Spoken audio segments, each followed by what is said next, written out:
Le psaume au chapitre 11, psaume chapitre 11, le verset 3 nous dit, quand les fondements sont renversés, le juste, que ferait-il? Une autre version ici est écrit, les valeurs de la société sont en miettes, que peut faire alors le fidèle? La société dans laquelle nous vivons, effectivement, les valeurs, les fondements sont ébranlés, sont renversés. Il y a une crise de valeurs. Les antivaleurs ont pris le dessous.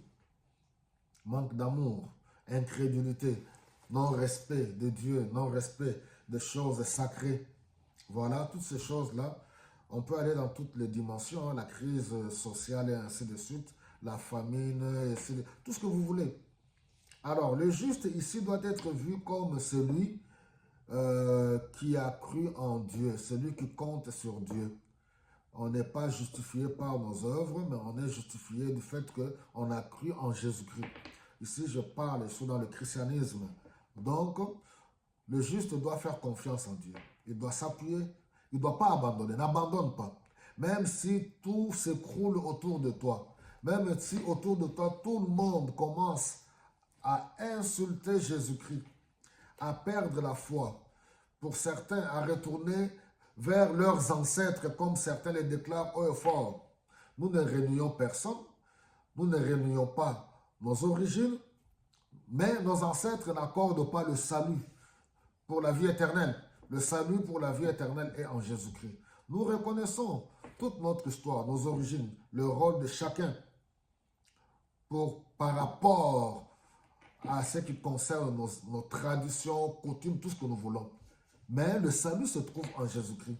Donc, en tant qu'ambassadeur de Christ, chrétien, croyant, ne baisse pas les bras, demeure ferme, fais confiance en Dieu. Oui, les gens se moquent quand est-ce qu'il reviendra, c'est pas grave. Fais confiance, tu n'as pas cru en une religion, tu n'as pas cru à un homme, tu n'as pas cru à une église, tu as cru en Jésus-Christ, en Dieu. Fais confiance et Dieu se souviendra de toi. On est dans un monde aujourd'hui, oui, les gens se moquent du sacré. Les gens se moquent des choses de Dieu. Reste ferme. Médite la parole. Mets une vie de sanctification. Crains Dieu. Mets en pratique la parole. Évangélise tant que tu peux. Même si les gens se moquent, mais ne force personne. Alléluia. La bonne nouvelle, on ne force personne. Non, non, non. Ne mets personne mal à l'aise. C'est lui qui veut écouter la parole. Oui, oui. Tu partages avec la parole. Celui qui ne veut pas, tu vis dans le respect mutuel. Que le Seigneur vous bénisse.